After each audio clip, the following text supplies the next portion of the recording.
What are they fooling themselves about? What are they deluding themselves about? Sometimes I think people choose not to deal with some level of truth at a certain point in their life. They will sort of keep that in limbo, trying desperately to keep this moving object that keeps pulling them off their feet or into a place that's not comfortable, out of their comfort zone. And they'll hold that, so they'll suspend it until they can create the coping skills.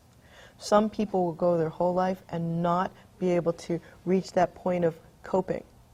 Okay? With that new experience, with that expanded experience. Yes, so then they start to bury it, you see. And they start to pile, maybe we'll say, illusion upon illusion upon illusion. And that gets, and would you say in a human form that leads to dis-ease?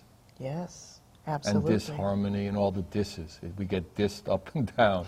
And that's when we get the cancers, the disharmonies, and all those things. Correct. And not that they can necessarily be unwound immediately, but that creates the environment in a human being where the disharmony is great, and where the weakness is cellularly, it almost, that's yes. where so that's your experience of certain types of dis-ease. Well, if I were to break it down into components, I would explain energetically, and there are more fields than this, but maybe there's a physical energy field.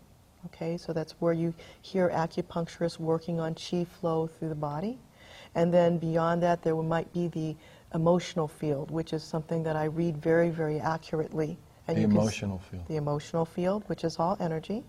And it works in a band that's different than, say, the mental field or the intellectual field, where we process information, but it doesn't come through the emotional body.